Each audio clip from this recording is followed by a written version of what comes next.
Narito na ang isa na namang magandang balita para sa ating mga minamahal na senior citizens na umaasa sa buwanang pensyon mula sa Social Security System o LAREA.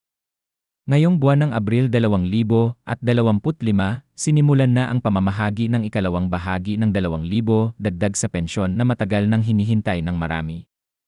Isa itong napakahalagang hakbang hindi lamang para sa kaginhawaan ng mga pensioners, kundi para na rin sa patuloy na pagpapakita ng suporta ng pamahalaan sa mga Pilipinong nagtrabaho ng buong buhay at ngayoy umaasa na lamang sa pensyon upang matustusan ang kanilang pang-araw-araw na pangangailangan.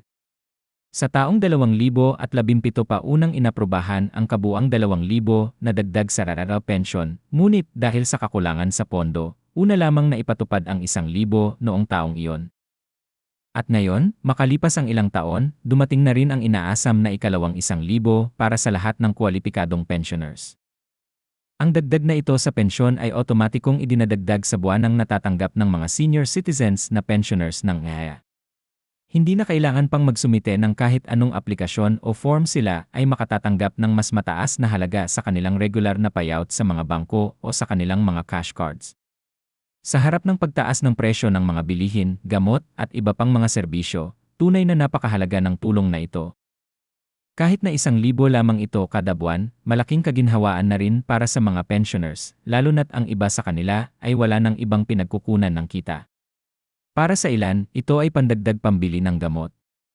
Para naman sa iba, ito ay may dadagdag sa pambili ng pagkain, pambayad sa kuryente, tubig, at iba pang gastusin sa bahay. May ilan ding nagsasabi na ang kahit maliit na dagdag sa pensyon ay nagbibigay sa kanila ng pakiramdam ng seguridad at katiwasayan. Mahalagang maunawaan na ang pagkakaloob ng ikalawang bahagi ng dagdag pensyon ay hindi naging madali para sa RAYA. Kinailangan munang pag-aralan ng mabuti ang pananalapi ng institusyon upang masigurong hindi ito malulugi sa pamatagalang panahon. Ayon sa mga opisyal ng SES, ang pondong ginamit para sa ikalawang 1,000 ay nagmula sa mga reforma sa koleksyon at mas epektibong pamamahala ng pondo. Sa kabila ng mga limitasyon sa kita at patuloy na pagdami ng mga pensioners, sinikap ng pamunuan ng SES na maipagkaloob ang dagdag benepisyo nang hindi isinasakripisyo ang katatagan ng kanilang pondo.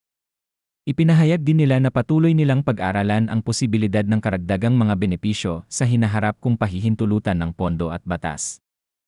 Sa mga nagtataka kung sino-sino ang sakop ng dagdag na pensyon, ito ay ipinagkakaloob sa lahat ng regular na RRL pensioners, kabilang na ang mga retirado, survivors, at mga benepisyaryo ng disability pension. Basta't sila ay aktibong nakatanggap ng pensyon mula sa RRA bago ang Abril 2025, sila ay otomatikong kabilang sa mga makatatanggap ng dagdag na 1,000 kada buwan.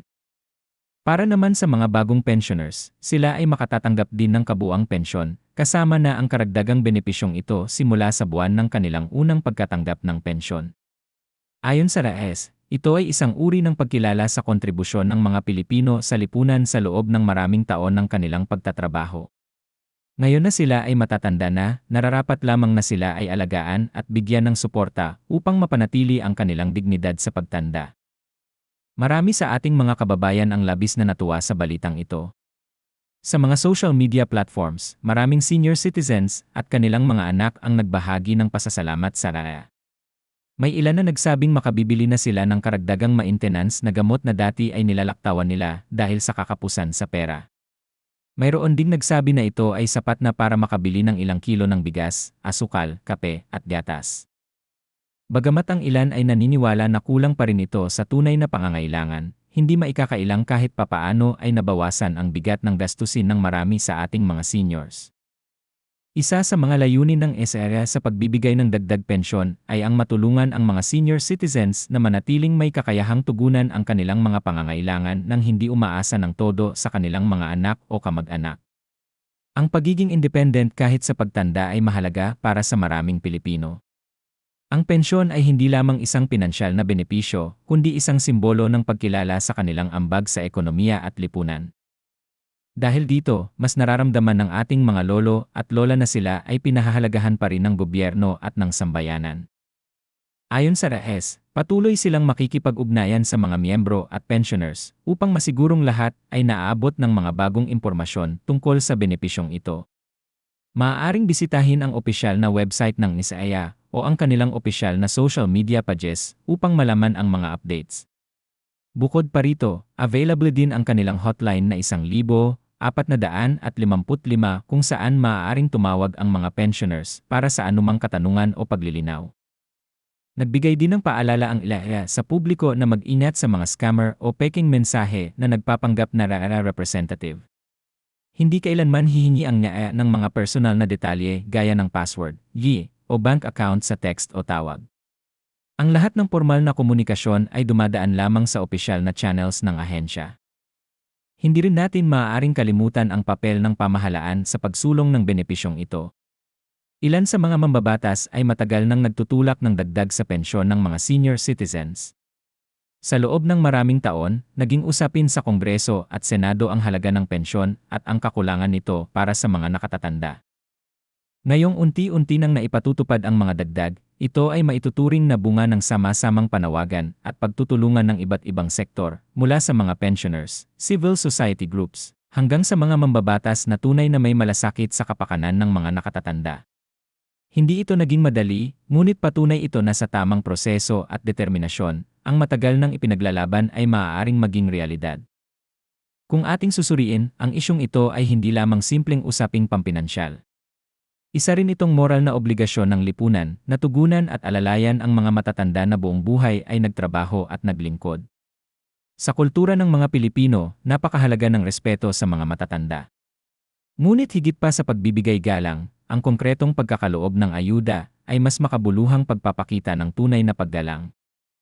Sa pagbibigay ng karagdagang 1,000 sa kanilang buwanang pensyon, ipinakikita ng gobyerno na hindi nalilimutan ang kontribusyon ng mga nakatatanda at hindi pinapabayaan ang kanilang mga pangangailangan. Habang patuloy ang pamumuhay ng ating mga seniors sa gitna ng iba't ibang hamon, kabilang na ang mga epekto ng inflation, mga sakit na dumarating sa pagtanda, at minsan ay kalungkutan sa pag-iisa, ang ganitong uri ng suporta ay nagbibigay liwanag sa kanilang araw-araw. Hindi man ito ganap na masolusyonan ang lahat ng problema, malaking bagay na mayroon silang maasahang dagdag na tulong buwan-buwan. Ang simpleng pakiramdam na mayroon pa ring nagmamalasakit at tumutulong ay nagbibigay lakas ng loob sa marami sa kanila. Sa mga susunod na buwan, inaasahang patuloy na susuriin ng NISAIA at ng pamahalaan ang epekto ng karagdagang pensyon. Titignan nila kung kinakailangan pa ng mga karagdagang hakbang upang mas mapaunlad ang sistema ng pensyon sa bansa. Marahil ay magkakaroon ng pagsusuri kung paano pa mapapalakas ang koleksyon ng kontribusyon, paano pa madaragdagan ang kita ng pondo, at paano pa mapapalawak ang coverage para mas maraming Pilipino ang makinabang sa benepisyong ito. Dahil dito, mahalaga rin ang patuloy na suporta at partisipasyon ng mamamayan. Sa pagbabayad ng tamang kontribusyon, sa pagiging aktibong miyembro, at sa pagsuporta sa mga pulisiya para sa kapakanan ng nakararami, nagkakaroon tayo ng saysay bilang bahagi ng isang lipunang may malasakit at pagkakaisa. Ang balitang ito ay hindi lamang isang simpleng anunsyo. Isa itong mensahe ng pag-asa, lalo na para sa mga senior citizens na minsan ay nakakaramdam ng pagkalimot mula sa lipunan. Ang dagdag 1,000 sa kanilang pensyon ay parang sinasabi nating, narito pa rin kami. Hindi namin kayo nakakalimutan. Kayo ang pundasyon ng aming kinabukasan, at ngayon kami naman ang mag-aalaga sa inyo. Sa gitna ng mga pagsubok at kahirapan, ang balitang ito ay tila liwanag na nagbibigay inspirasyon hindi lamang sa mga pensioners, kundi sa lahat ng Pilipino. Sana ay mas marami pang programang kagaya nito ang maisakatuparan sa hinaharap, programang hindi lamang tumutulong, kundi tunay na nagpaparating ng malasakit at pagkalinga.